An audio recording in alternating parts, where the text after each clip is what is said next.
Hello and welcome back for episode 7. All 5 of you that have tuned in and wanted to watch and listen, thank you so much. This episode is brought to you by D's Nuts. I can't wait to get into this week's action. It'll be a little bit of fun like we normally do. But first, I want to thank everyone for listening. All 4 or 5 of you. You guys are awesome. Thank you so much for sharing. Thank you so much for liking. Thank you so much for talking about us whenever we don't come in conversations and you still want to talk about us because we're so pretty. Right? So we're going to do what we normally do. And Lopes, do you have anything for us before we start and before we get into any yelling at Mel's? No, just I'm glad we get to do this again. It went from a pipe dream to whatever it is now, and it's growing. We're making moves. Making We're money. not gonna have millions of listeners every week like Stephen A. Smith and nothing, but we'll get there. I have no doubt. And like you said, just thank you to everyone who continues to support us, and we won't forget you. Just trust me on that. I'm going to forget you all. I have a very bad memory. I'm very good with faces, horrible with names. Do you have anything for our Yell at Mel session this week? Do I, Edgar? And it's not going to be as impassioned as the past weeks have. Yeah. And to me, this is an old topic, but it's something that needs to be addressed. It's New York playing God. It's essentially them being Vince McMahon, the man behind the curtain at the gorilla position. Uh, Either fix everything that the refs fuck up, or stay the fuck out. Don't call down and say, "Oh, hey, there's some rule that nobody has ever heard of," and take a touchdown off the board for the Lions. But then when it's a clear hold or clear not roughing the passer or clear not pass interference or something like that, and then you just stay mute. Um, Personally, I think every single team should be able to challenge anything they want. Now, all the people that are going to say, "Oh, that's going to extend the game," no, it's not, because we're not saying give them 10 challenges. You still get the same amount of challenges, but you get to challenge everything. Who was it? The Rams and Saints with that egregious pass interference. Mhm. Do you think the game may have been altered just a little bit because they couldn't challenge that? Hmm. I'm getting tired of the refs making a call, everybody getting ready to go to the next play. Now all of a sudden we're taking the ball back, we're moving it, the downs are changing, times getting put back on because New York called down and fixed something. No, don't pick and choose. Don't cherry pick to make sure. And the people that say that NFL scripted, it kind of gives them a little bit of a leg to stand on when you put shit like that in, and it just so happens to benefit the Kansas City Chiefs. I'm just saying. I completely agree. I got nothing to add to that one. I got nothing to add. Honestly, like it's either all or nothing. Stay the fuck out, or like when it's touchdowns, first downs, and need a measurement or something like that. Whatever. Be involved. Okay, cool. But don't call in for a penalty. That's bullshit. Because then you should call in for Right. every penalty. Don't call in Exactly. just for one. Like they didn't call it on the field, they didn't see it, but you saw it in New Mm-hmm. York, and you can't argue it's a primetime game because they miss them in primetime games too. So I don't know. Right. Ass. Didn't they My. didn't they call a false start on a push that wasn't the Eagles? No, they actually called one on the Eagles this week. But they did. They did. I know. It was a 3rd and 1. It was crazy. Mm, We'll mm. get into that. I Yeah, know. But they did call one. I forget. I think it was on. Who the hell was it? The team. They I think tried maybe. to, and they called it. Yeah, yeah. Might have been the Steelers or I don't something. know. It was some weird. Maybe. Um, my mini yell at Mel is that the Jets owner, Woody Johnson, and his horrible fucking remarks that he just made about Justin Fields. Granted, Justin Fields should not play quarterback. I don't care. I've said it for years. He's not a great quarterback. That's great. This was your choice. You're the owner of the team, and you agreed to sign Justin Fields to play quarterback for your team and have the chance to start. That was your Hmm. call. Okay, that was your call. You thought he was great. And then you come out, I quote, "It's hard when you have a QB with the rating that we've got when he's talking about why they're 0-7. I don't even think Jerry Jones would come out and say that about any one of his quarterbacks. Even Dak, when he has, his down years, this is not one of them. And then, Cooper Rush and stuff when, they're struggling trying to get in the playoffs. Whatever it possibly could be, I don't think Jerry Jones is that dumb. Jerry Jones has said some dumb things. But he's not dumb enough to come out and just belittle one of his players that's out there every single Sunday, getting his ass kicked because your team sucks, and then you don't stand behind him. You don't even stand with 0%. You stand behind him 0%. You stand more behind the head coach who's 0-7, a defensive-minded coach, that you have 0 turnovers in 7 games. Oh, they might have had one in week 6. I don't remember. But maybe one turnover. That's the bottom of the league. It's absolutely horrible. Yeah. You're going to come out and belittle. Who wants to come and play quarterback or for your team if you're like, oh, if I have a bad 2 or 3 weeks, the owner's going to shit on me. Why do I want to be here? Mm-hmm. Horrible look. Absolutely horrible look for the Jets. On top of them just being a dumpster fire, they have to start selling these fucking players if they want to build anything here. They have a couple that they're going to keep, which makes sense, like Sauce and Wilson. But after that, start selling your fucking players and getting some capital for them because you have a whole rebuild coming. Woody Johnson, you're an asshole. Don't excuse my language. All right. Let's get in to these games. But we're going to get rid of the shitty ones first, like all the blowouts, because there were a couple. Oh, yeah. First one was the Rams at the Jags, another overseas. Yeah. The Rams showed up the day before the game and beat the living crap out of the Jags like they've never heard of jet lag or anything like that before. Right. 35-7. They made the Jags look like little baby cubs. It was crazy. Mm-hmm. I don't know what baby Jaguars are. We'll call them Bagwars, baby Jaguars. They're adorable. They're adorable is what they are. It was absolutely horrible. 35-7 beatdown. We got to stop sending these crappy teams over so the Europeans hate us less. So we need to put some good games over there. Right. Absolutely exactly. horrible. Travis Hunter. Yeah, Travis Hunter had his first 100-yard game. They had 13 penalties, the Jaguars did. 13. It's going to be hard to win in that league when you're a good team to have 13 penalties. Well, it also doesn't help that Brian Thomas Jr. now doesn't know he has hands and he sucks. So. Wow. And the only note I have from the Rams that Devontae Adams is very efficient. 5 catches, 3 touchdowns. I mean, maybe cover him. I don't know. Just a thought. I don't know. Without Nakua, they still fucking killed him. Yeah. Other blowout is our tsunami type of weather. Dolphins at the Browns, 31-6. Holy shit, Tua and the Dolphins. Tua got benched. Mm-hmm. Quinn Ewers was in because he beat out Zach Wilson. Just so happened to be this week. He beat Zach Wilson for the QB2 spot. Tua's probably benched for the rest of the year. I mean, if you saw after his third interception, Mike McDaniel was like, just pointing to the sideline. He's like, get the fuck out of here. I'm tired of you. Well, you're too late for that, but yeah. And then Darren Waller died. Tore some with his pec. He's on IR now. I'm so annoyed. Yep. I mean, Tua throws 3 picks. The defense won the game. I know it was crappy weather. I won some money off this game because of the crappy weather. But, 31-6. The Browns had to play in it, too. It's crappy for both teams. You just can't. Yeah, exactly. It's just ass. Yeah, no. Gabriel was efficient, but he is definitely... in this game, you could not ask your quarterbacks to do more than be efficient because the gust was between 40 to 60 miles per hour, and then it was just raining every time. That's why Junkins had a huge game on the ground. Huge. Tua had 3 picks. He also had a fumble.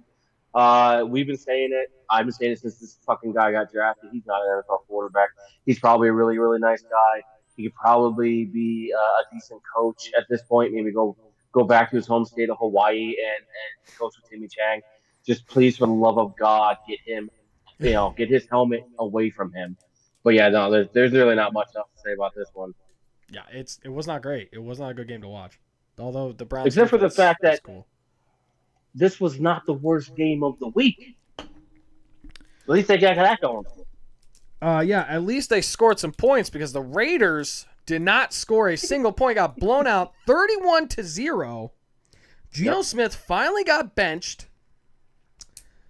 And the Chiefs were kneeling the ball with 3 minutes left because they felt so fucking bad about kicking the living ever crap out of them that they're in victory formation with 3 minutes left, kneeling out the ball. 31-0.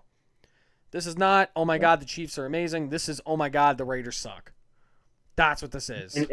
And to be honest with you, this is how long have we been saying this for at least a month now? Pete Carroll, he may be too old to coach. Chip Kelly, worst offensive coordinator in the league. I don't care. I had more yards going back and forth from my couch to the crapper than the Raiders had in this game. Let me see here. Geno Smith had 67 yards passing, and Genti had 21 of their 25 yards. They had 95 yards of total offense. 95 yards on a 100-yard field. And they only held the ball for 17 minutes. Okay. We don't get paid to do any of this, and Chip Kelly's over there scratching his nuts with $100 bills. I don't know how somebody didn't get fired after that game. Tell me you're not really serious about this year without telling me you're not really serious about this year. Exactly. Come on. Another blowout, which didn't look like a blowout at first, but then the Patriots decided they wanted to play some goddamn football. 31-13 over the Titans. Mm-hmm. Seen them coming, seen them going to win. Not sure about a blowout wise. But they had Cam Ward? No. Quarterback? Brain fart? Ward, whatever. Cam Ward. It was Cam Ward? Okay, wow. It's been a long day. I think you're confusing Cam Newton and Cam Ward. Probably. Well, same thing. Not really. Pretty much. Cam Ward threw the ball 34 times and only ran it 11 times. And this was a close game, I think, at halftime. So they should not have been that big of a difference. And you're not going to win. They simplified the offense for Cam Ward. It didn't fucking work. They still sucked. And then I guess the Patriots either want to kill or trade Henderson because they don't know how to fucking use him. Because Stevenson had 18 carries. Some guy named Jennings had 5. And Henderson had 2. Mm-hmm. You couldn't even put him in a game when you're blowing out the other team. Tell me how much you hate your second-round pick without telling me how much you hate your second-round pick. Just trade the man because you're wasting the man, for Christ's sakes. Yeah. God. The running game was non-existent for both teams, but for very different reasons. New England, Drake May wasn't great, but he was super freaking accurate. And like you said, what are you doing with Trayvon Henderson? I just don't get it. And the Titans, now you did mention that they simplified the offense.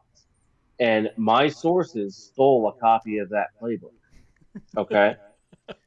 And when I tell you they simplified it, I mean they drew it in crayon. And those little books where they have little toggles where things make things move? Yeah. That's what they got for him, and he still fucked it up. I don't know what else they can do. Will you teach me how to do football? Yeah, pretty much. The most simplified offense has got you 13 points, baby. Yeah. Yeah, it was awful. He turned the ball over twice, went 12 of 39. Yeah, I don't know who's trying to be worse, either the Titans or the Raiders, because they both suck. Oh, it's a tight race. But it's what? In the head-to-head matchup, give me the Raiders. It's crazy because usually we're talking about the Browns like this, and they decided to play really good defense this year. That's the only reason why they aren't in this conversation. The Dolphins are giving them a run for their money too, but I think it's the Raiders might be the worst freaking team in the entire league right now. I would disagree with. This week they were the worst, but I would definitely agree that there's one team worse than they are. Titans?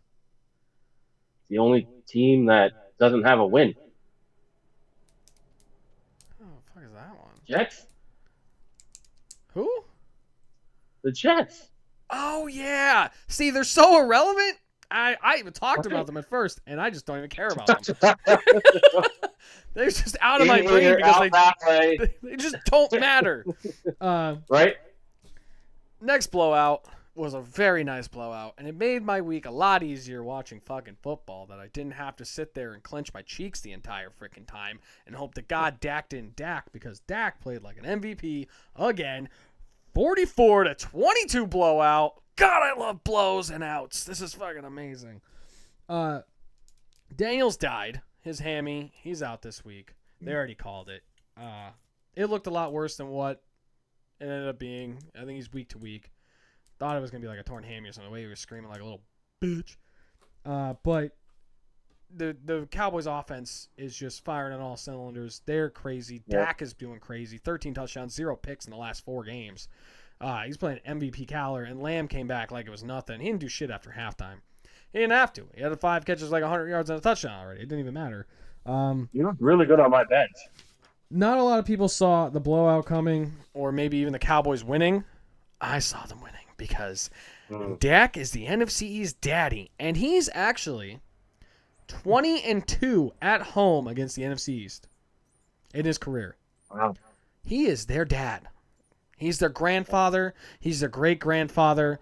He might as well have a share in the teams because he owns them every time. No, you know what? This is how bad it was for the Commanders on Sunday. Marcus Mariota had 34 rushing yards, and Bill had 33. They decided That's to how bad it actually was. play rush defense. It was super fucking weird. It was weird. It's like a week-to-week Weird, thing. absolutely. You know what's going to happen next week? They're going to give up 500 yards rushing. That's what's going to happen. I mean, like you said, the offense for Dallas has just been going off. Dak had 3 touchdowns. Javonte Williams had 116 yards. Lamb, 5 catches, 110 yards and a touchdown. Not only did they play... Are you drinking a Capri Sun? I am. Kick. We went to a trunk or treat. Oh. Went to a trunk or treat yesterday, and she got a Her Capri dad Sun, has. and she's like, I don't want to give it to her. Now I was like, hell yeah, brother, give me it. But yeah, Dallas is they were sipping on their own Kool-Aid as well. They had 4 sacks while playing against the run, showing Jerry Jones that it can actually be done. You can go against the pass and the run in the same kind of defense. Well, you know why they actually played better on defense? Because Ebersucky decided to listen to his defense, and they played 47, almost 48% man coverage, which he doesn't believe in, but he's like, well, I'm going to get fired if I don't do something. He's like, shit, maybe we should have did this a lot earlier. Right? Yeah. Well, he's Well, learning at least. He's got to learn eventually. He's got fired too many times not to learn, for Christ's sakes. That's true. He's trying not to add another one. All right. There's our blowouts. I think that's We may have double check one. here. We have one more, I think, and it's with your man crush. I wouldn't consider that a blowout. I don't know. I want to. I'm gonna get more into that one than we normally do with these fucking blowouts. All right, I got you. But we're gonna go from blowouts to the icy hot bowl. The old men wheelchairing their way out there. The Steelers at the Bengals. The Bungholes getting the victory there by 2 points, 33-31. Yep. Chase and Chase fantasy owners love Joe Flacco because that's all he sees. That's all he saw out there. You got the brunt of that one. I get the brunt of it this week. Tomlin is now 0-7 on Thursdays against the AFC North there. He just sucks on Thursdays against them, I guess. And I don't know if you noticed this, but before Aaron Rodgers launched that 70-yard bomb in the air, which is the farthest in the air since like 2017, he was huffing some smelling salts right there, right after the snap. He's like, oh, he just like turned into a Hulk. He's like, I'm gonna launch this bitch. And then got a lot of icy hot on the sideline. Didn't see the Bengals actually putting up a fight in this one, especially with Rodgers to them. But Flacco decided to do what I said he probably was going to do, was fuck it, he's down there somewhere. Yeah. Chase. Higgins, Chase. And it might just stay that way because it actually ended up opening up the Chase Brown actually had his best game of the year too. Mm-hmm. Finally opened up the pass game so they could actually run the ball. Looked more complete. It's crazy that it took a 41-year-old man to do that to this offense. Jake Browning couldn't do it, but his great grandfather did it. So I mean, good for them. Keep him in contention. Not going to trade away pieces then like Hendrickson if they keep winning, and then Burrow has a reason to come back. So Yeah, honestly, Flacco saved the season for them, and just by getting the ball to their superstars, like it's crazy that. I mean, Higgins had 96 yards of receiving as well to go along with Chase's 161, and like you said, that just opened shit up. The Steelers secondary hasn't been great, but when you don't have to be great when the front seven can shut down the run and get after the quarterback, especially just like T.J. Watt and Cam Hayward and all that. I mean, the Steelers didn't play bad. Rodgers just, I mean, he threw two interceptions. Those things are going to happen. Uh, but I think they caught the Steelers off guard because, like you said, nobody really expected the Bengals to come out swinging like they did. And when the Bengals can put up points, they can play with anybody. It's just for whatever reason, Jake Browning was trying to find his girlfriend in the stands and not worrying about the football game. I try to find his girlfriend in the stands too. He was right next to Madison Beers. Yeah, actually, it's pretty close. I don't know if you've seen his wife, girlfriend, I whatever. have. Yeah, I bet you I have. have. I bet you have. We're professionals. We do research. Yeah, I gotta do my research. Like, all right. Where Yeah. are we in the Madison Beers list? are we on Madison Beers or are we on Mrs. Kraft? Who are we at in terms of what they look like? Mrs. Kraft. How Anyways, bad you gotta be as well. next one we got here is the Saints come marching in to Chicago Bears, Chicago, and they go marching out with a loss, 26-14. Bears get the win. This was not a Williams win. This was a Bears defense win. Yeah. It was not Williams. Williams sucks. Still sucks. I don't care. I don't care if he brought Jesus back from the dead. Someone else helped him do it. Saints drop another one. I think at some point you have to change your quarterback. Rattler actually had a bad game this week, and that's why they lost. Yeah. I think it's time that you explore other options. You put Shuck in, or you go Taysom Hill, baby. Either way, I think you have to make a change if you want to have 100%. Some wins. Or if you're like, I kind of want a high draft pick, then you stick with Rattler. But you got to want to make it through your first year of coaching there, Kellen Moore, so you might want to make some fucking changes. Yeah. And Rattler hasn't played this bad in a while. He's been efficient, just hasn't been putting up points. For whatever reason, first year in the new offense, whatever. But he played bad Sunday. And if the Saints keep losing, it doesn't really matter how Rattler plays. You got to see what you have behind him, right? You got to put the 30-year-old rookie quarterback in to see, does he have something? Like, is he going to be the guy that we move forward with, or do we have to look at this QB NFL draft class and take a serious look at who we might draft next? So something's gotta break here. But yeah,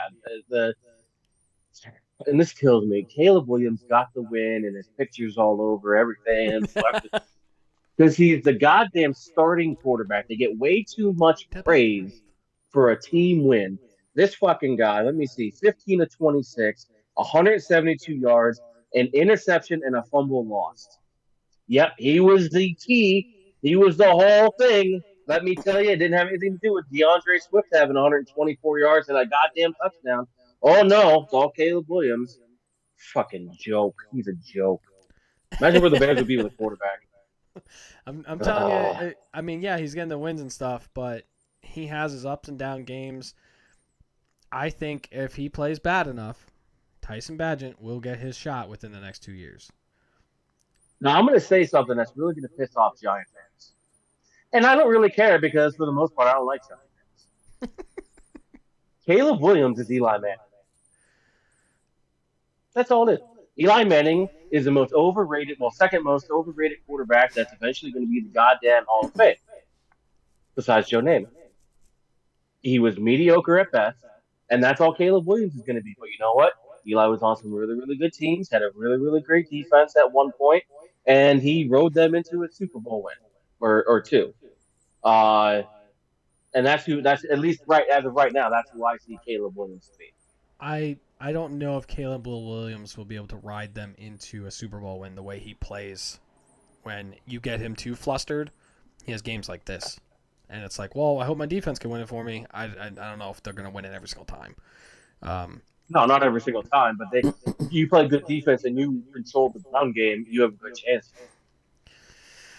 yeah, I mean, the run game's a lot better than last year. I think Ben Johnson has a lot to do with that, and they changed up what they need to do after because Swift started out real slow and now he's doing real well. But I think this game right here, I think they were making Rattler just kind of be a Trent Dilfer like game manager before this, and I Yeah. think they kind of tried to push it a bit to see like, all right, can he like take control of the game and do more? And he can't. Can he win the game on his own? Not a lot of people can. It's a lot harder than it looks. But I mean, like he's not. He doesn't have the it factor. He has a factor, but it's not it. Mm-hmm. So Yeah. next one we have is the Philadelphia Sheagles going up into the tiny Vikings, pulling out the win. Carson Wentz did not get his revenge. 28-22. Hurts in the college offense. Get it done. I mean, that simple fucking slant and go at the end there. I don't know why Rodgers even jumped that. Because he did the slant at like 7 yards, and it was like a 3rd and 10. So even if he caught it, you could like stop as soon as he caught it. You tried to jump that route to like really get the ball, and he just got behind him, which is just stupid. I don't know why they don't put a safety over the top because literally it's that fucking play every single time it's 3rd and long. It's a college offense. It's a go route. And if he beats him, he throws it. If he doesn't beat him, he still fucking throws it because he's not going anywhere else. And then Barkley just looks like last year took a super toll on his body and didn't have time to rest because he does not look the same. Carson Wentz didn't get his revenge, like I said, though. This is one of the games where New York got involved, but it was on a touchdown, so I was okay with that. And they got called for a false start on a tush-push 3rd and 1. And I was so happy. I was like, holy crap, they're actually calling it like it should be. That's insane. That was about my favorite part of this entire game. I hate when the Sheagles win. Yeah. It's just so stupid. Yeah, Barkley looked human, 44 yards. Devonta Smith, 183 yards and a touchdown. A.J. Brown, 121 yards and 2 touchdowns. Even in a win where Hurts threw up a bunch of passing yards, he still threw a fucking pick six. I don't know how he didn't see that guy. I mean, granted, I've never been an NFL quarterback, will never be an NFL quarterback, and I'm not saying by any means that it's an easy job. But you're a 2-time Super Bowl winning quarterback, and according to all these Eagle fans, you're the best thing to ever walk on the goddamn green earth. You better be seeing this dude. Do you see the people arguing that Wentz should be up there for MVP? Not Wentz. Hurts should be up there for MVP because of his numbers, and I'm like, for what numbers? Get out of here. That's like ranking Penn State number 2 because they beat Nevada. Like, what kind of sense does that fucking make? I mean, get out of here with that shit. And the only thing I'll say about the Vikings is Wentz showed why he's never been the same ever since he got injured when he was with the Eagles.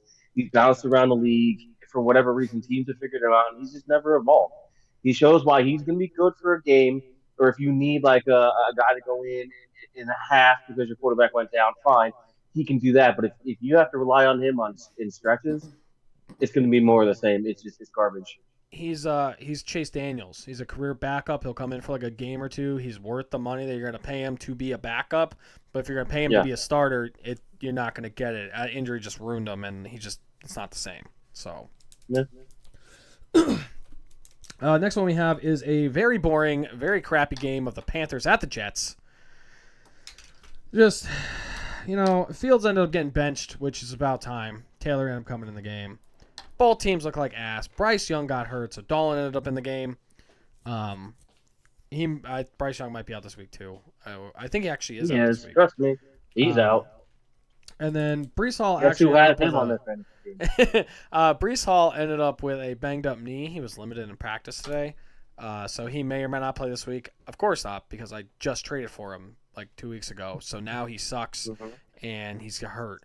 But who knows? He might be on the move eventually, though. Anyways, also Woody Johnson's remarks about signing Sauce and Wilson about how important it was and how vital they are to the team. And they asked about Hall, and he kind of was very uncommittal about that.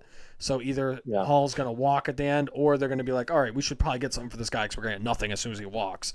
Mm-hmm. I say he's going to be on the move within the next 2 weeks, which thank God because they're just holding him back. I mean, he might get more running room now that the quarterback can pass the ball. It's because you don't have to play 12 guys in the box and worry about that. So, the Jets suck. Yeah, the Jets are the worst team in the league. Tyrod Taylor came in; he still threw 2 picks. So the guy that is the backup to your guy, the one you're paying $40 million to, you still threw 2 picks. And they're also missing Garrett Wilson. And Garrett Wilson, he's hurt. Bruce Hall just went down. The Patriots are on the rise. The Bills are still the Bills. At least they're at least going to be fighting for a playoff spot. If not, they're going to be in the playoffs. What incentive do you have to play the guys you may either want to build around or trade and get the most value for? So if Brees Hall has a nagging knee injury and you're sitting there at 0-9, what's your incentive to be like, you know what, we're just gonna throw him on the pup list we're gonna shut him down for a little bit? Like, what's your incentive to play him? There's really no incentive. Honestly, there's no incentive to play him. There's no incentive to keep him. Then you might as well just trade him because Yeah, he's not going to be there next year. You might as well just trade him and get something for him, like a third or fourth round pick or whatever you can possibly get for a get guy whichever that you you're can. just not going to have anyways. So like it doesn't even matter. Right. There's names flown around: Brees Hall, Quinn Williams, which is crazy, Jermaine Johnson, and I forget. I think maybe one other guy, possibly from the Jets. Guys are calling about. The I mean, they only don't players have that too many matter. pieces. So Yeah. that's coming up. So we'll see what happens with that. The next one we have, absolute fucking cinema. Giants at the Broncos, 32-33. Praise hallelujah. Screw the Giants. Love to see it. Both QBs have great days. The Giants just have a ultimate meltdown in the fourth quarter. For Christ, I think they scored all the points in the fourth quarter. It was something like It was 19-0 at the end of the third. yeah. So they scored 33 points in the fourth quarter. Bo Nix has ice in his veins. That last drive was phenomenal. Just boom, boom, boom, field goal. Let's go. Get the hell out of here. Screw the Giants. It was amazing. It was amazing to watch. The Giants fired their kicker. He got cut this week because he missed 2 extra points. They left his ass in Denver. They did. They didn't even let him fly back. He's actually still walking. That's why they cut him. They're like, if you make it back by Wednesday, you will still have a job. And nobody would give him a ride because he kept asking Giants fans, and they just kept hitting him in the shins. They're like, they don't work. Might as well break them. They fired the kicker right away. 2 extra points missed. Mile High City, baby. Got a little too 420 before the game started. I guess you couldn't see the field goal post. Absolutely love it, though. Love when the Giants lose. I love when any of the NFCs loses, except for the Cowboys, obviously. But, I mean, Dart played better than expected, especially against that defense. He did get a lucky, a tip pass to Theo Johnson, who ended up taking it to the house, which is crazy. Bo Nix, just doing Bo Nix things, like, just keeps developing. I mean, he was 95 when he came to the league. So, I'm just happy. I don't like the Giants losing as much as you do, but I mean, a friend of the show, Will, we're texting him and we're trying to, make him feel just a little bit better. No. And the only thing we got back from him was, I hate football. I mean, what else can you say? I mean, you're up 19-0. Your lead back, Scadaboo. Fun fact about Scadaboo. Did you know that CTE wears a guardian cap to protect itself from him? Dude, he's trucking people 2 yards in the end zone. That is crazy. Literally lowering his helmet, like, come here. It was like white on white crime. Riley Moss was running for his life. But he was held to 60 yards. I mean, with the woes that the Giants have at the receiver spot, I don't care if the defense is loading up for it. He's your best offensive player right now. If they're loading up, run some read option with him and Dart. Have Dart hit the edges a couple times to loosen it up so they can't clog the middle. Then you get the RPO, throw it over with Wando Robinson. They stretch it out. So there's things you could have done other than what you fucking did.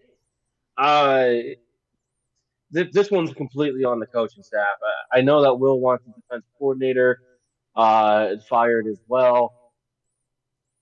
I know the Mars, they don't really do that stuff in season, except for, I'm pretty sure the only coach they fired in season was Ben McAdoo, but I can't think of anybody else. But yeah, no, this one, and you know what? I was happy to see Denver win for only the sole fact that they had that memorial for Tamarius Thomas. Yeah, who somebody made a point about it that Demarius Thomas was 33 when he passed away, and they scored 33 points in the fourth quarter to win the game, which is crazy. A little That is coincidence absolutely there. crazy. Yeah, so that was Mm-hmm. magical. I mean, like, as who says football ain't romantic? You know, look at that. That's crazy. Little tearjerker there. Um, Mm-hmm. good things happen when the Giants lose. It makes me happy. Mm-hmm. Next one we got here possibly could have been up there with the blowouts if the Chargers did not make it look a lot better than what it was. Colts at Chargers, 38-24 Colts. Herbert just loaded up on attempts and yards. They didn't really even try to run the ball at that point. But it wasn't enough to overcome Indiana Jones and JT over there, who JT is having a career year.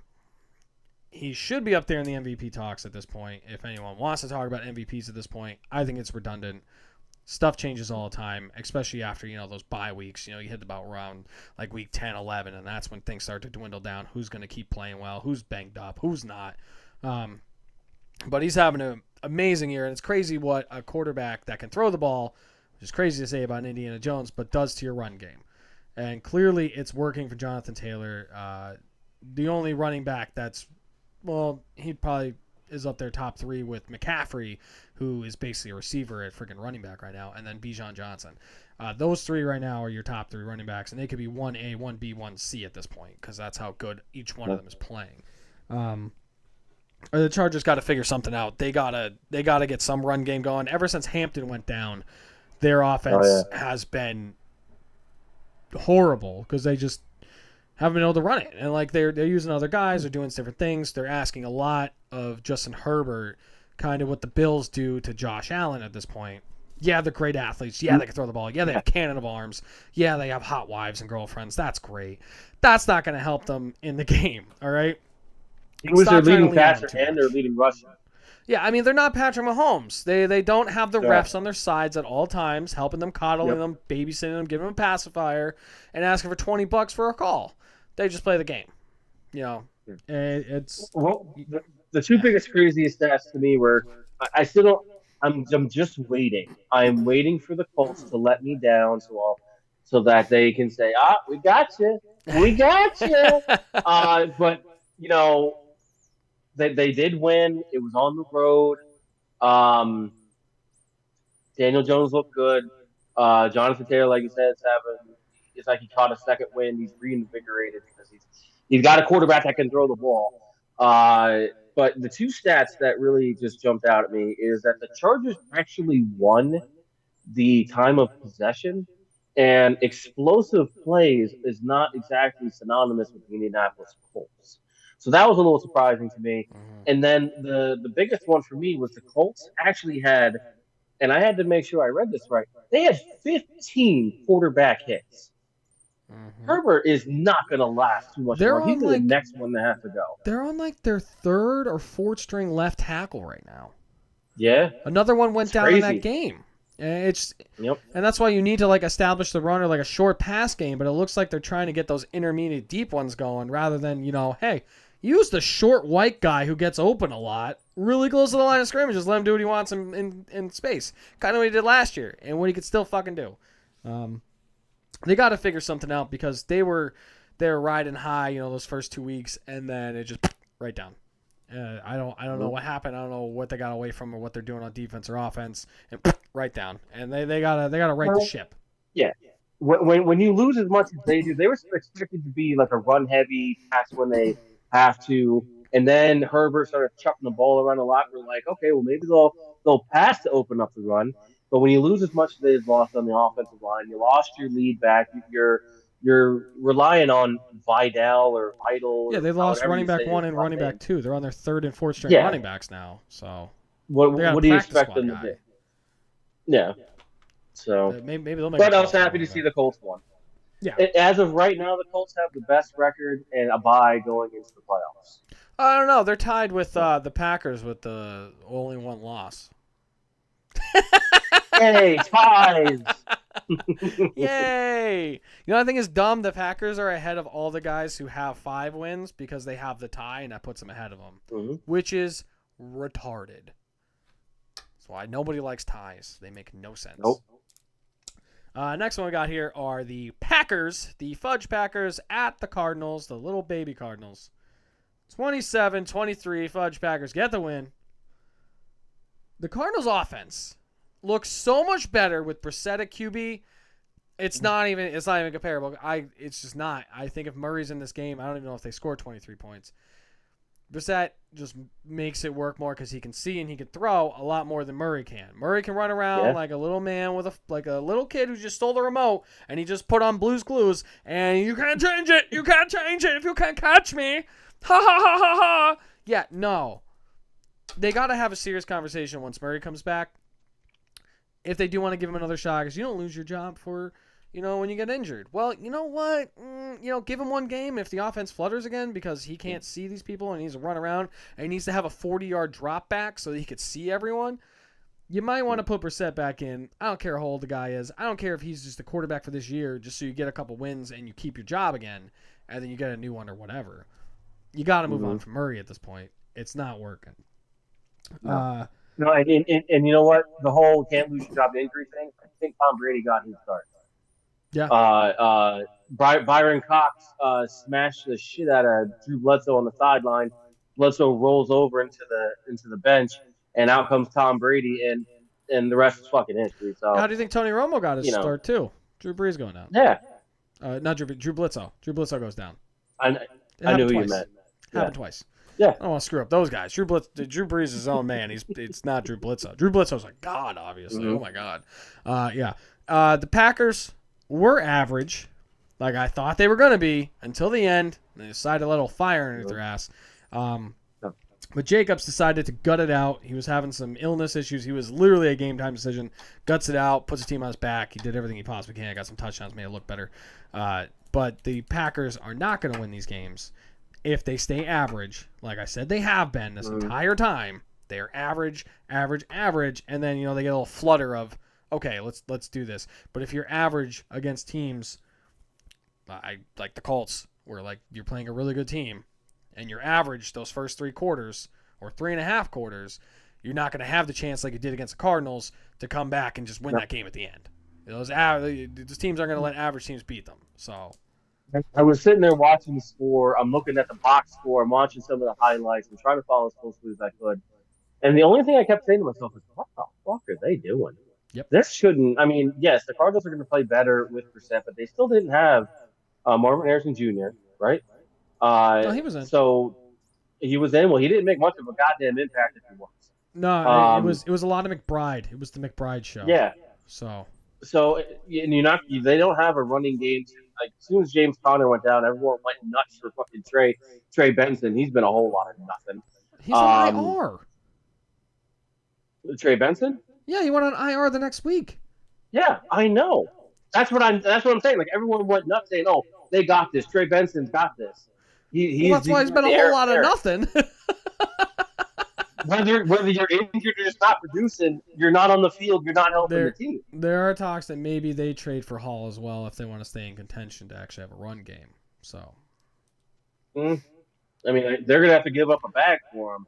Well, you're not. I think James Conner's done there, and if you don't believe in Trey Benson once he comes back, you might as well trade for Hall if he's available. Yeah. So. Yeah.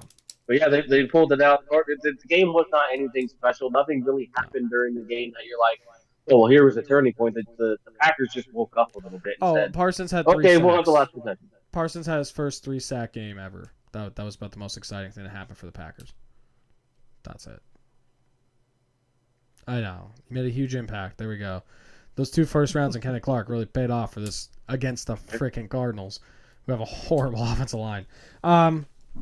Next one we got are the little baby Falcons against those big, bad 49ers. 20-10 49ers. What? That's right. Those practice squad team gets the win Mhm. again against the big bad Falcons. Michael Penis Niners Jr. are getting healthier. Yeah, well, the freaking the 49ers are just dying, but they went against Michael Penis Jr. and he didn't get it done because McCaffrey is throwing this goddamn team on his back. He might as well just play quarterback at this point too. They got him doing everything else. He was the difference. He's up there MVP as well. He's on pace to break his own record for receptions for a halfback and then yards receiving for a halfback as well. He's on pace to break that this year. And not just on pace, like blow it out of the waters. It's not even gonna be close. The Falcons just look like ass. Like they have to be the most up and down team this year that you could possibly have. You go from one weekend blown out 30-0 by the Panthers, coming in hot, blowing out the other team, and then you come in this week and you're against fucking backups, practice squad guys. It's like Mayfield playing the freaking backup Lions secondary and sucking. And you're just playing against all these practice squad guys, and then you get beat by Mac Jones in the practice squad. They might as well 20-10, nothing. You didn't do crap. They bottled up Bijan, and then they made Michael Penix do what he had to do and win a game. And Michael Penix is like, I don't really want to do that. He had 40 yards. His longest run was 8 yards. That's crazy. That's hard to do. That's without Bosa. That's without Warner. Like, dude, these key guys. They're like, all right, whatever, just go play. This is another game where nothing spectacular happens. But the Penix couldn't do it with his arm. And McCaffrey just took over. McCaffrey had 129 yards and 2 touchdowns. I think that was just on the ground too. So no, that they may have been combined. Either way, 2 touchdowns. He had 14 of their 20 points. Yep. That he was responsible for. So I mean, and the Niners are getting healthier. They had Kittle back. He didn't make much of an impact at all. He didn't do anything. It was his first game. Yeah, but he's going to be back out there.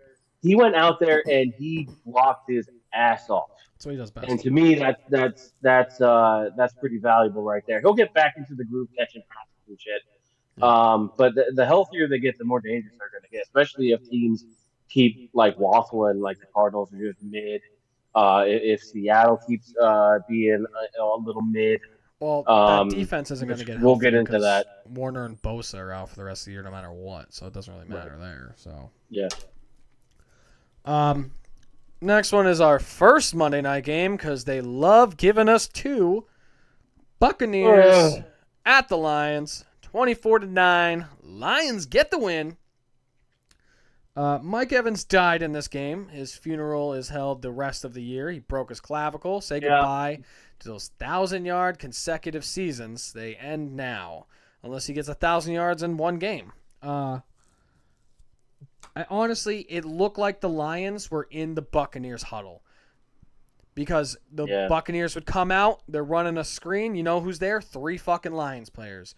They're running it out. Who's there? 2 Lions players. They want to run this play. 4 Lions players there. They're like, okay, fuck it. Let's just put a spy here. The spy just stays at the line, just watches them, jumps them there, swats it out of the air. They look like they knew every single play that the Buccaneers were trying to run.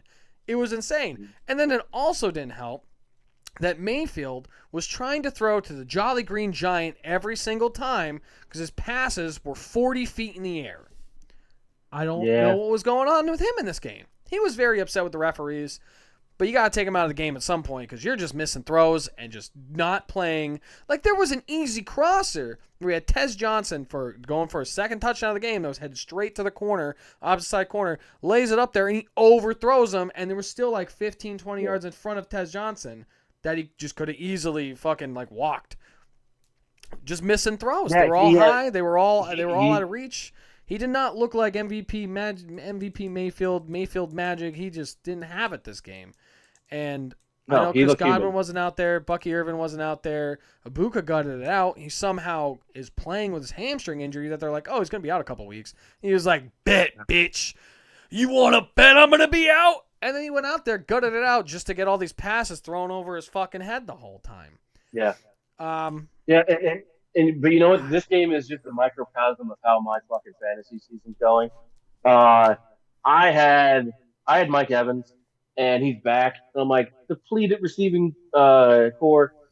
He's coming back. He's going against a depleted Lions secondary. I'm going to put Mike Evans in, and he's going to rock it. Nope. And then uh, CD Lamb's coming back. I'm like, it's going to be a little bit of a tough matchup. They're probably going to walk him back. They know they can lean on Pickens. I'm going to keep him on my bench. Didn't work out for me, not at all. Uh, but yeah, Gibbs keeps doing his thing. 136 yards, 2 touchdowns. He had 82 receiving yards too. And like you said, Mayfield he shit the bed. They only had 41 rushing yards. Who knows? This might just be a blip on the radar because they've been all been playing well.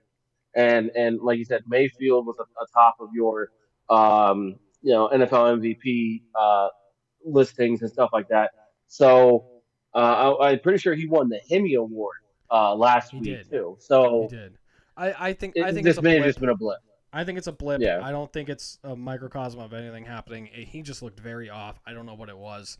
Like I said, also, I don't know how, but the Lions were basically in the Buccaneers' huddles. They knew the plays Mm-hmm. before they even hiked the ball, and as soon as they hiked them, they were exactly where they should be. It was like we're playing split screen Madden, and I'm watching you pick your play, and then I pick my defense because I know exactly where the hell you're going to be every single time, and I just go there. Mm-hmm. I know like you're showing your play art before the play, and I'm like, all right, it's a run. It's a screen. Here we go. It was insane, and like they only had 25 yards. I think they only had like 40 yards passing in the first half. It was like holy crap. I think it's a little blip. I think they'll be okay. Mayfield actually popped up on the injury report this week with a knee injury. So we're going to see what happens there. Yay. Last game, the 10 o'clock Monday night game. Texans at Seahawks. 27-19. Seahawks get the win. Stroud and the Texans suck. Stroud sucks. Thank God I sold his rookie card for what I did when I could, because now it's worth like 2 freaking cents. JSN doesn't know how to have an off night. 3 games in a row with over 100 yards receiving. Sam Darnold is doing the Joe Flacco. Throwing it to his best receiver no matter what. He's like, fuck it, he's there somewhere. Slant, 2 guys, fire it in there. He's going to catch it. Dude's insane. Yeah. And then Seattle is keeping true to their true split backfield. Good luck, fantasy owners, if you have Walker or Charbonnet, because you don't know who's going to get it, because Charbonnet had 2 touchdowns this past game. So good luck to you guys. I have Charbonnet. He was on my bench, because I didn't think he would do that. I was forced to start Charbonnet, and I was nervous. That was one of the only things that paid off for me this week in fantasy. But Darnold had 213 passing yards, and 123 of them went to JSN. So, like you said, get your best player of the ball and good things happen. The Texans. Oh, what can I say about the Texans? The Texans' offensive line rivals one of those Pee Wee D team offensive lines where the helmets are way too heavy and they just fall over and start crying. Stroud could be better in his with his playing, but with the offensive line he has like he keeps hitting the ball away. But it's not good. And here's another thing that really pisses me off. Everybody knows that I'm Ohio State. OH. Back when Stroud was playing for Ohio State, they would pan and you would see the camera behind him and like the routes and stuff on some of the replays. And it would be like the red fucking sea parting, and he had a straight line to where he could have gotten the first down on like 3rd and 4. Instead, he throws it, and it's a contested pass and ends up being knocked down. Now, I only tell you this because the friend of the show, Tracy Ritchie, and I, we would go back and forth while we text, and it would drive me fucking nuts that he would not take off and just get the yards that he needed until we played Georgia in the playoffs, and then we kicked the field goal to start the new year and missed it. It was awful. But I say all this to build up to say that C.J. Stroud was their leading rusher last game. Yeah. How fucking sad is that? I understand, like, you have some injuries, but you drafted Woody Morris. You telling me you can't get him going? And it's because of the offensive line. Did you saw It's that? terrible.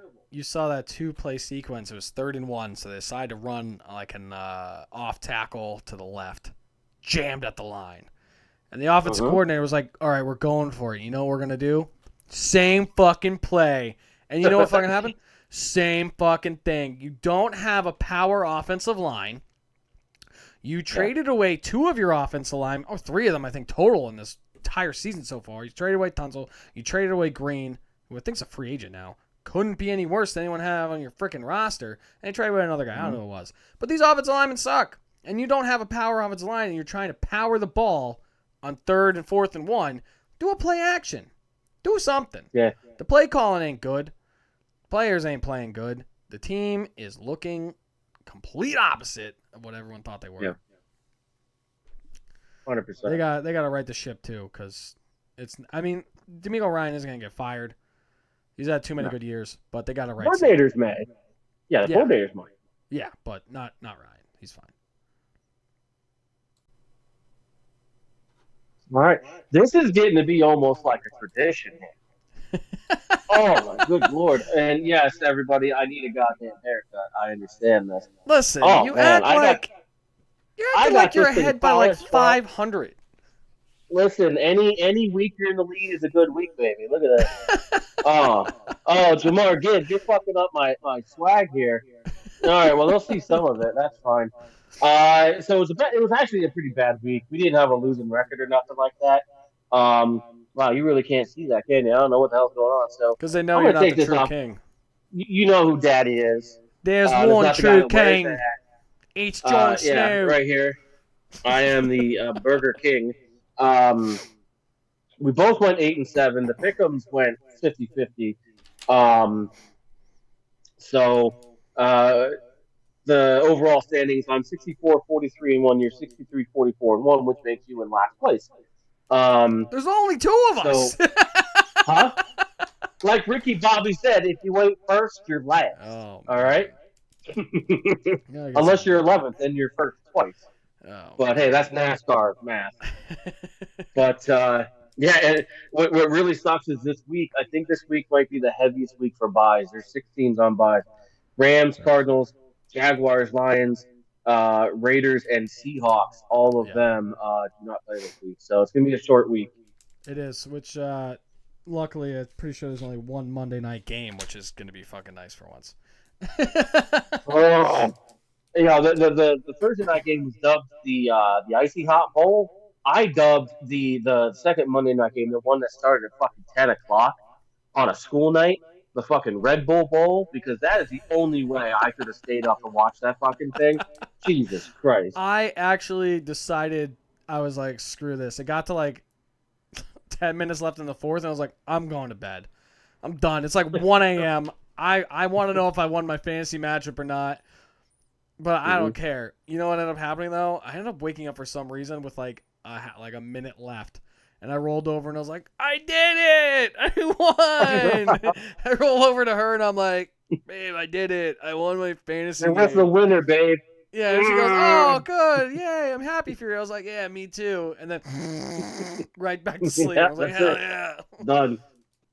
Good way to wake up on a Tuesday. I won. Mm. Anyways, we got our first matchup, our Thursday night football. Get her done. Vikings at Chargers. Who do you got? I gotta be honest. This one's really, really fucking hard for me.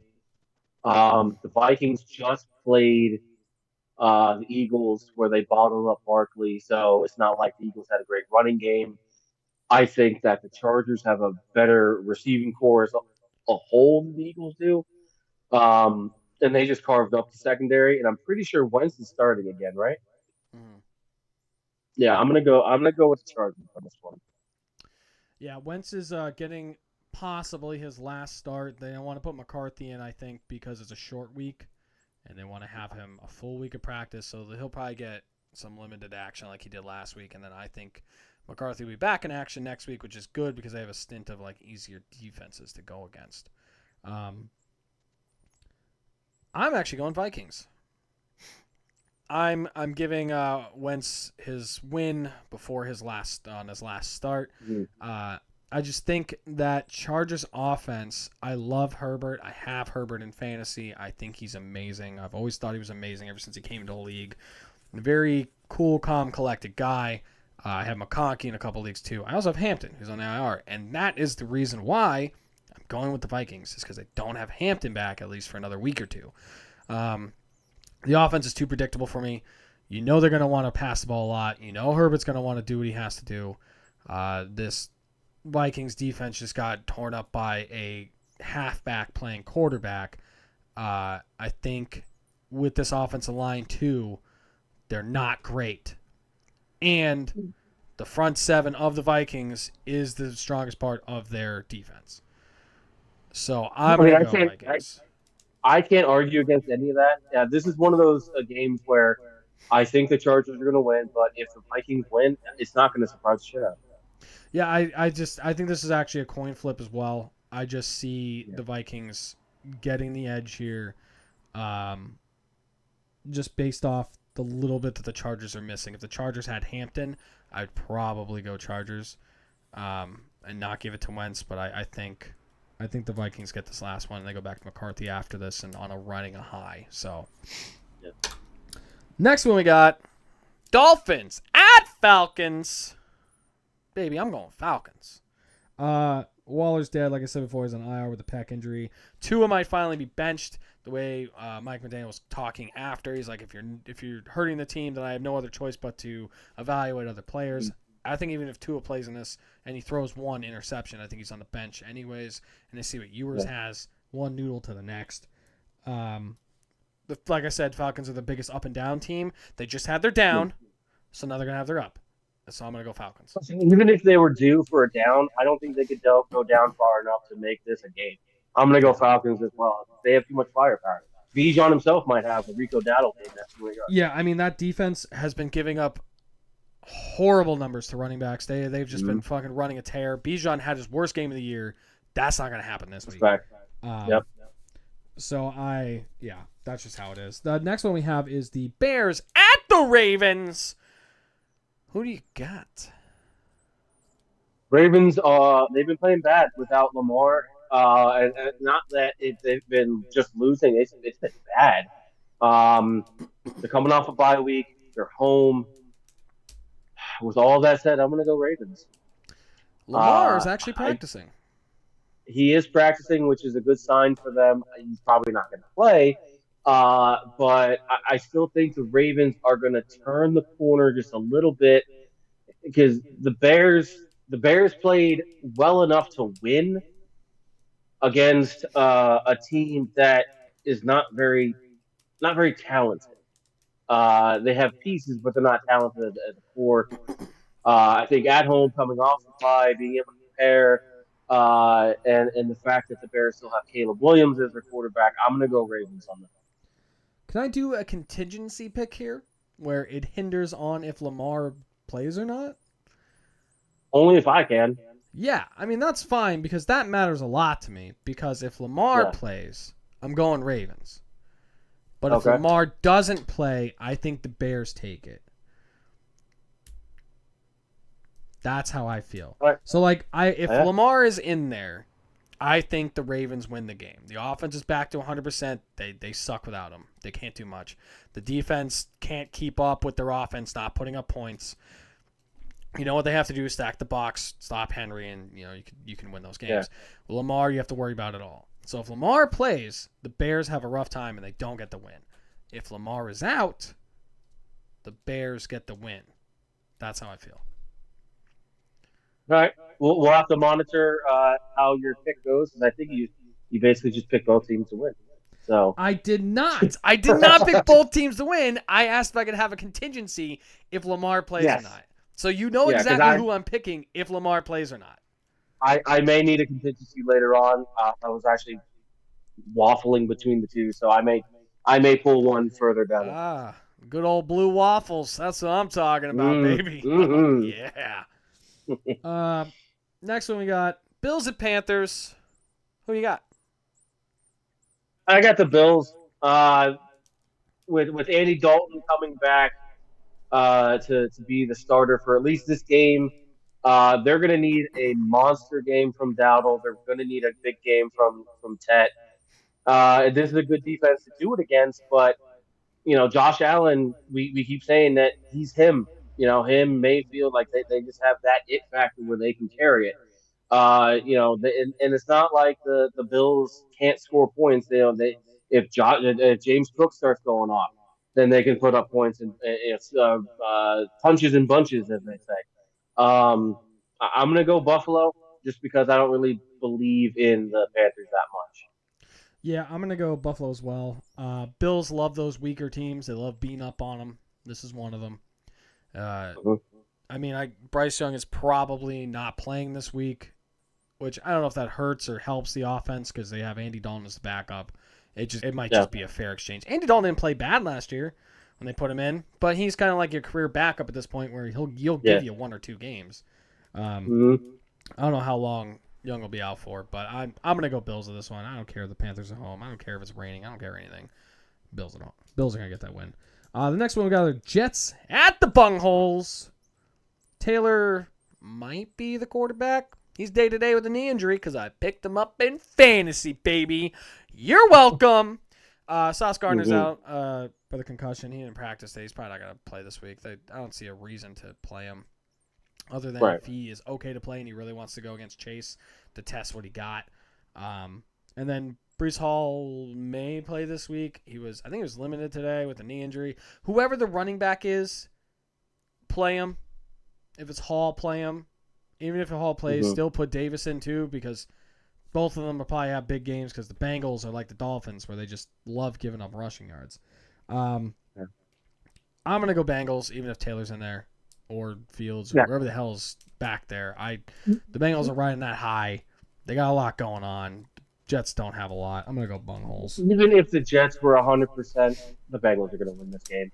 As long as Joe Flacco keeps throwing the ball to Higgins and Chase, that's all he needs to do. That's it. You know what's gonna happen? We are so confident in this one that this is the one where the Jets are like, we want our first win. Fuck these guys. They're like, you know what, up the gut. This is up your gut. We're going to get the win. Yeah. Next one we got. Woody Johnson's an avid listener. They are. Woody Johnson is actually blowing my phone up right now. He's very pissed that I told him he was going to be on the podcast and what it was about. And he's like, you son of a bitch. Don't you dare. Right? That's what I picture he sounds like when he's mad. I think it's pretty dead on. Like an old timey I own slaves type of guy. Oh, Jesus. Was that on your bingo card? That was not on my bingo card. No, you turned him into what's that old dude from the Clippers? That old owner that before they sold. Anyway, I know. There's a guy you know what I'm talking about. You just turned him into him. Don't you dare talk about me like that. This is my team. I do what I want. Who's next?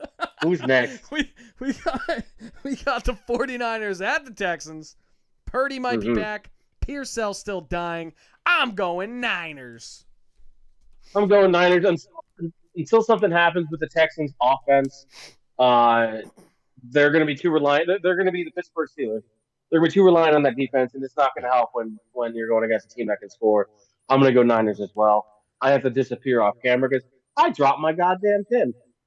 Yeah, you don't need that. You're not writing down much. You can't read your own handwriting anyways. It's like chicken scratch. I think my 1-year-old actually has better friggin' penmanship than you. I have a doctor's handwriting. I'm just missing the degree. Yeah, you're missing the pay. You got the handwriting down. You thought that was the important part. You forgot about everything else. It is. It is. Yeah, I've seen your handwriting, and honestly, it's like hieroglyphics. I don't even think. Oh, you can't even see any of that. You can't see it even if you got it on the screen. It wouldn't even matter. People like the ancient Egyptian hieroglyphics, the aliens guys will have to come out and decipher it for Christ's sakes. They'll be like aliens, and that's what else will happen. If that's what gets me to see Giorgio Tsoukalos again, then I guess I have to do that. You should honestly bring a piece of paper up to him when you ever see him again. You get a picture of him and be like, Mhm. "Hey, I found this," and see if he's like, "Oh my God, this is ancient Egyptian." And be like, "Nah, it's just my handwriting. I can't write. I'm a little retarded. Too many brain injuries from football." Yeah. Speaking of great defenses, we have the Browns at the Patriots next. Who do you got? This was honestly a tough one because the Browns can play some good defense and run the ball. I just believe in Drake May a little too much, and the Browns offense is still gonna be spitting and sputtering if they can't run the ball. I'm gonna go with the Patriots. Yeah, the Browns defense is great, but so is Drake May. Patriots all the way. Bay Bay. Hey, you see that? I'm basically Dr. Seuss. That Hey. shit was like bam, bam, bam, bam, bam. Yeah, that's actually my nickname is Dr. Seuss. It's not. It's because my ham's always green and my eggs as well. But that's besides the point. Might want to get that look. Just They saying. are delicious. I make them for St. Patrick's Day. No, I don't. I don't do that. I don't. Anyways, hey, we got a next game. And it's Giants at Eagles. I am going big blue. Giants get another win against the Eagles. They're playing too hot right now. The Eagles are not. They might use the same game plan they used last time. If they know how to stop the college offense of, hey, don't play one-on-one on the outside and let them throw the ball deep every time, just put a safety over the top, they will be very successful. So you're saying the Giants playing high right now, and they just gave up 33 points in 15 minutes? The offense is playing hot. The defense is not. But you know what? Yeah. The Eagles' offense is not very hot. They are very, hey, I'm just going to have one read. And if you take the one read away, you're going to be okay. Yeah. I know this is going to surprise you. You're gonna go fucking Eagles. You're gonna go Eagles every single week, and you know what? You're gonna be wrong Not every sometimes. week. I'm definitely taking them this week. I You think have that gone Eagles every week. I have. Yeah, it's almost a You tradition. might at as this well point. just get an Eagles jersey. What are you doing? Listen, the Giants defense. We said this. Well, at least I said this before. The Giants are a playoff team if they get better play from their secondary and if Jackson Dart is in. Well, Jackson Dart was in, but their secondary is fucking trash. And AJ Brown is feeling it. Devontae Smith is feeling it. Goddard is somewhere in there. He's going to be a forgotten man if those two keep going off. Even if they can't run the ball that great, they still able to throw the ball all over the place. I'm going to go Eagles. The Eagles just signed Brandon Graham too. I don't care. So He's old and off the couch. yeah, I'm old off the couch, He came and I off could and he play was for like, a "Yeah, couple you know teams. what? I'm gonna come save this team. Save him from what? Mm-hmm. There's a reason you retired. Because you're downward. You're fresh. Fresh my balls. Yeah, They're he's as gonna be fresh for He's 20 as plays. fresh as my That's all he balls needs. after a marathon run. It ain't fresh, okay? I don't care. Oh please, nobody that listens to us think either of us run a marathon. Anyways, we got our next one. Buccaneers at Saints. Mayfield's on the injury report with a knee. Ibuka's on the injury report with a hamstring. Godwin might not play this week again. That fibula's still acting up. Mike Evans is dead. Chris Olave did not practice today. He's on the injury report with an ankle injury. Yeah. Is this your contingency one? This is my contingency one. It makes sense. Yeah. Which makes sense. I'm gonna go Buccaneers either way, though. Right. I honestly I can't even tell you who the backup quarterback is for the Bucs. I think it's Teddy Bridgewater. And if oof. Think? if they had all of their for fuck's sake. If they had all of their weapons back, maybe if they were just missing Mike Evans, but they had Godwin, Ibuka was fully healthy, they had Rashad White fully healthy, then I'd probably take the Bucs. But You're telling me that it could be a backup quarterback with the fourth or fifth receiver It is Teddy and the second Bridgewater. or third running back. It is Teddy Bridgewater. Okay. Yep. Like I said, the Saints aren't. They have some talented pieces. They just don't play together. Um, this will be my contingency one. If Baker Mayfield plays, the league MVP will bring them the victory. If he does not play, then I'll take the Saints. I'm gonna go Bucks either way. I trust Bridgewater even if he's in there. I mean, he's been in the league a while. He knows what he's doing. Um, next one, big one, Cowboys at Broncos. Who do you got, big guy? I got Cowboys. Hell Uh, yeah. if it wasn't for the epic collapse that may have cost the life and jobs of several people within that building, the Giants ride out of Denver with a win. The Cowboys can score a lot more points than the Giants can. They have a more consistent run game, which is something I never thought I'd say this you know Me this too. soon. Both the Pickens and Lamb complementing each other. Turd Ferguson is being that complimentary third dude. The O line's playing decent. All they need to do is have a defense that plays half good, and they'll win games. So I'm gonna go big D on this one. I'm gonna go Big D as well. I know I'm a Cowboys fan. It may sound like a homer thing. I do like the Broncos. I like the Broncos defense and what they're doing up there. It is in the Mile High City, but it's not that far from Texas. Um, Dak's just in MVP form right now. That offense, I can't gush about it enough. When they Mm-hmm. don't run four screens in a row, they can really move the ball. Okay, running, Yeah. passing. I mean, what they did before the half in the last game, where they had like 40 seconds and they decided to run the ball and they pick up like nine. They pick up fucking 30 yards. It was crazy, and they're down on the 2 yard line. They end up scoring a touchdown because they can run it and pass it, which is insane to say about the Cowboys and Dak Prescott playing at the level he is. Um, Mm-hmm. I think both defenses do have a long day. I think the Cowboys just end up able to put up more points because that's what they're best at. And who knows, maybe they'll break the record for longest field goal with Brandon Aubrey booting an 80-yarder because his range is everywhere. Yeah, yeah. On speaking of the The Cowboys, field is his range. speaking of the Cowboys defensive help, Overshone is opening his 21-day window. His aiming back is the Raiders game. Sean Raval, the rookie corner they got, he opened up his Love him. 21-day window. He will be back soon. And then they also have offensive help on the way. Cooper Beebe got his 21-day window opened up today. He'll be on the way back too. So even that offense is going to get better even on the offensive line part. I love Brock Hoffman. He's a dirty, mean son of a bitch.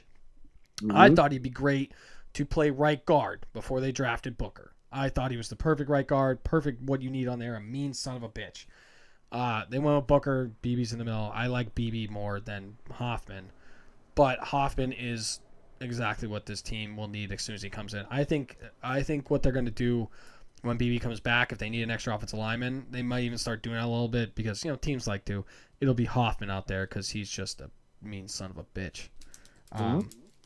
Cowboys it is. Next one, Titans at Colts. Oh my God, you're going to be surprised. This is it. No, it's the Colts. Get the hell out of here. The Cam Ward and that friggin' offense ain't doing anything, and JT and Indiana Jones are just on fire. They're both. Honestly, Daniel Jones could be up there in MVP in the top 10 wise if you're going MVP right now, top 10. He would definitely be up there in conversation wise because of the way he's playing. Crazy to say. I just think that Cam Ward and the offense is struggling way too much. Titans are struggling way too much, and the Colts are not struggling at all. I know it's a division game. I'm going Colts, though. Okay.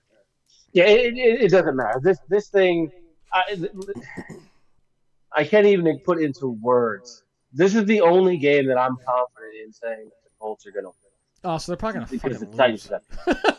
Oh God, yeah. Oh yeah, they're going to get blown out 45-0. That's what's going to happen. But I'm going to go Colts. It should be an easy day. Oh, yeah, The they're Colts will fucking find losing. some way to make it a little bit harder on They're themselves, losing. but they'll win. This is it. This is going to be the surprise game of the week. They're going to fucking lose. Next one's our Sunday night game. Packers at Steelers. Aaron Rodgers. Another revenge game for Aaron Rodgers. Rodgers gets his revenge, sticks it to his old team, comes out to win because the Packers are going to play average. And I don't think you're going to be able to play average against the Steelers, especially at home. And Aaron Rodgers with a little fire underneath that old ass and those saggy sack of his. I think Aaron Rodgers and the Steelers get the win. Yeah, I tend to agree. Packers played mid. They seem to play down to their opponents, at least like getting off the slow starts and shit. Uh, then the Steelers didn't play bad when they lost to Cincinnati. No. They just couldn't stop chasing and Higgins. Um, I'm gonna go Steelers as well, especially if they're at home. So Yeah. If the Packers want to win, they have to rely on Jacobs a bit more than they have already in that run game because yeah, Love tries to do too much, and he's changing the play too much and doing all that extra crap, and it's just not working. But they're not going to do that because Love is the future. Love versus Rogers. Old versus new. Who will come out on top? The old man. The you old man. wish. The old man's going to do it. Yeah, the old man's got Um, that. the final game, the only Monday night game. Praise Jesus Christ. Jesus Christ. We Mm. got the Commanders at the Chiefs. Who you got for a final game?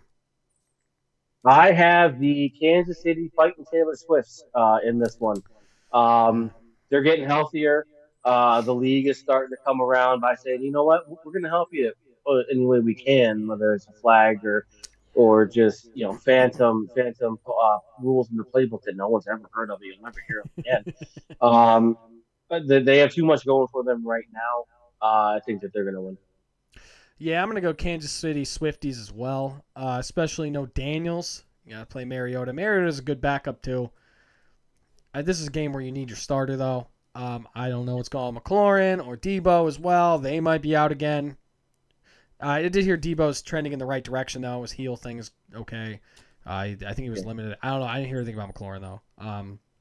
My inside sources didn't give me anything on McLaurin, but Daniels is out this week already. They've already said he's out, so you just prepare for Mariota. I'm gonna go Kansas City Swifties as well. The refs are on their side.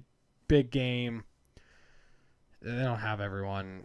I would like to Right. see the Commanders pull this out, even though I'm a Cowboys fan, but I don't see them doing it. When it's the Chiefs, you can make them accept. Yeah, especially the Chiefs at home too. If they were away, Mm, maybe, but they're at yeah. home, and it's prime time, so they're not going to miss any of those calls that in New York that the refs will miss. So they'll make sure there's an illegal motion or false start or that definitely wasn't a touchdown, even if it was type deal. So, all right, ladies and gentlemen, that's our show. Thank you for making it this far, and if you didn't, you suck. Um, Big balls. do you have anything for our adoring couple fans that listen to us? No, we do keep getting more people that are reaching out to us and talking to us about it. This show is going to just keep getting better. So a year from now, when this show is bigger and better, we're going to look back at this and we're going to be able to laugh at ourselves. Other than being pretty, this was really really fucking rough. We're working on some things.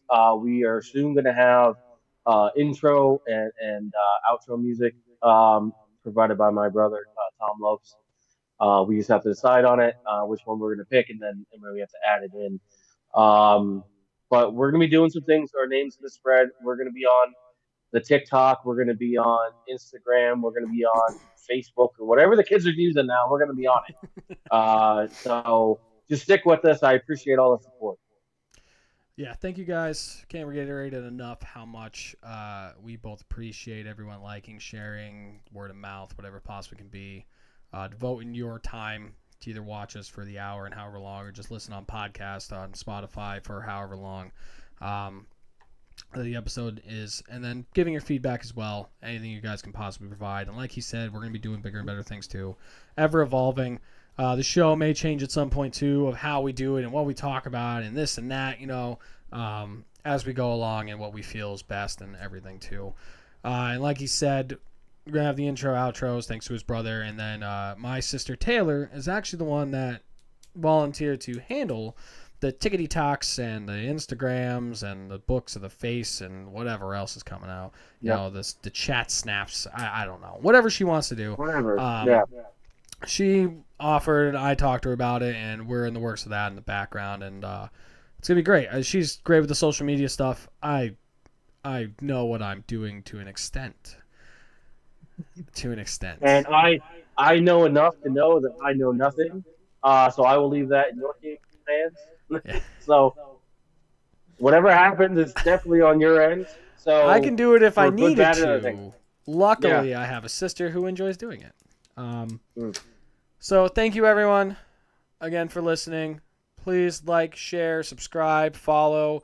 Tell more people to watch it. Hold a gun to their head and tell them to watch it. Maybe don't do that. Actually, don't do that last one. Don't do that. That's bad. That's you know what? No. Forget. Just use your mouth. Just use your mouth. Just use your mouth. Yeah. Just use your mouth. Tell them. Just tell them. Tell them how cute Tell they them are. that they're not going to be invited to your birthday party. If They can't have cake if they don't listen. That's it. That's good enough for me. I'm going to listen right in front of you. Thank you again so much, guys.